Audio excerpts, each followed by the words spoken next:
they look for the quick buck, and we are way behind Washington. So for an extra, few minutes of getting up in the morning and driving over, they can make, up $3 or $4 an hour more. So that's one thing. But at the same time, we found that, one of the things that we do is if you stay the entire summer, you get 10 cents? 25 cents an hour that you worked bonus. We had people leave a week early. They want to go have fun. So I don't know that money was necessarily everything either. So we try to make it fun when they have in-service training and things like that. Make it fun. They give them, I think pizza most of the time, and things like that. So high school is probably, I don't know. You just have people that stay and don't. They just find they're young. They're just learning what it means to work. Their interests.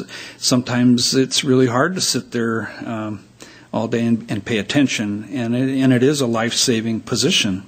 I think we have typically more of the high school age that are in the concessionaire areas that come back and over. But so that's one of the challenges that CALISA has is retention. We didn't put as much focus on recruiting out of the university that we had in the past. Eric had some contacts that we just didn't have. But CALISA's already working on recruiting. I don't know if we've had it already, but already going to the career fairs that are coming up, things like that, getting a hold of the different living groups, things like that, showing them what they can make in the summer. We're also entertaining, just researching this out, not proposing it yet, but possibly even contracting with possibly a teacher or somebody like that has the summer off but wants to make some money but has a pool management background. That is how we did it in the place that I previously worked in, and that guy had been there years.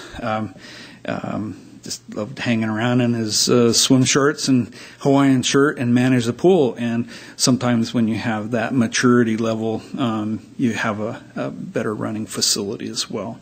So CALISA will be spending more time at the pool, being the adult. And some of the managers that we get, most of them, I think all of them, have all been college age and do fairly well, but sometimes you get them just as they're getting ready to graduate and things like that. So it'll be a recruitment thing.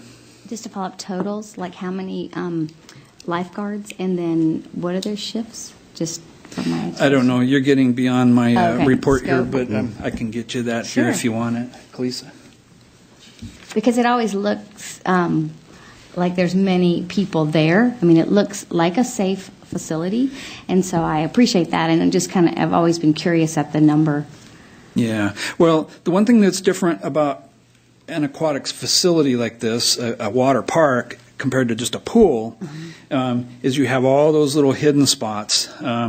Just like in your car, you've got your blind spots, and so you're required to cover those. And so sometimes it seems like overkill, but it's not. It's definitely not. And so, but number-wise. So.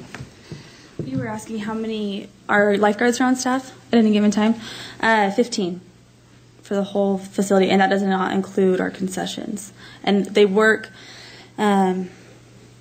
Depending on schedules, we try to work with schedules to the best of our abilities, but you're looking at like an 11:45 to 7:30, and then cleanup. And then you add some lessons in there, and they're there at 8:15, 8:30 in the morning until noon, or getting off at 4, depending on how the schedule worked with the rest of the staff. So we really need upwards of 65 staff, just lifeguards. Mm-hmm. So, thanks. Mm-hmm. And they rotate as well throughout the day to keep them, fresh. You can't sit out in the sun for that long and still keep Brandy them had a question. Sorry. Brandy? Other than the increased staffing costs, what do you attribute the other increased expenses to in general? Well, every year just your general things go up. we've got chlorine costs that goes up every year. It's just kind of across the board. So there's, in this particular case, the staffing was the smoking gun, if you might want to call it that. And I don't know exactly when that's going to end, just because of Washington, I believe, is going up again. So there will be a point, I don't know if money always does it, but we still have to get through the budget process too. So. Brandy, we have always subsidized the pool. Mm-hmm. The question is how much. And this is just a jump this year, but it's not unexpected to subsidize it. Mm-hmm. We have never, and Dwight can correct me here, we have never attempted to raise fees high enough to have it break even.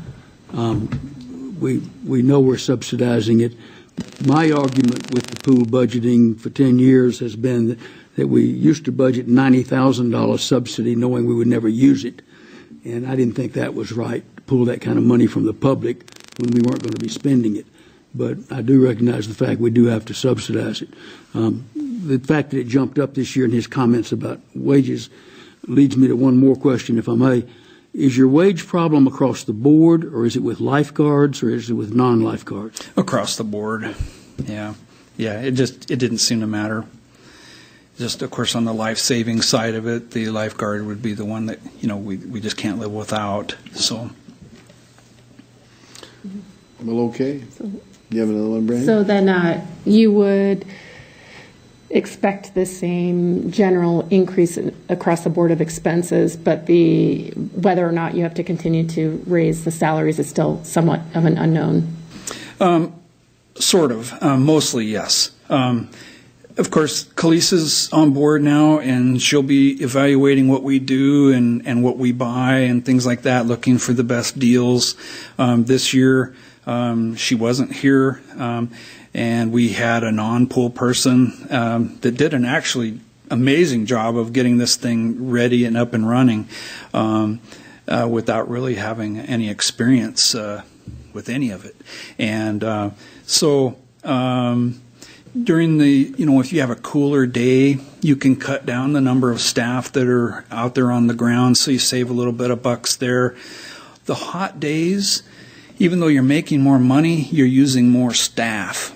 And so it just, the costs just they kind of skyrocket along with the revenues. And we used to show the graph that we tracked the revenues to expenses and showed years, and it always tracks the same.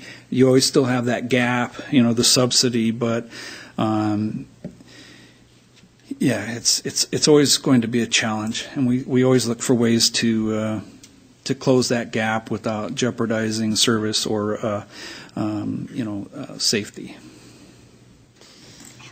You got another question? The last one had to do with the scholarship. Has that scholarship amount maintained, or has it increased slightly through the years? For the pool? Yeah, for the pool, the scholarships that are provided. I don't know the answer to that. I don't know the answer to that one. Okay. I can get that for you, but I don't know off the top of my head.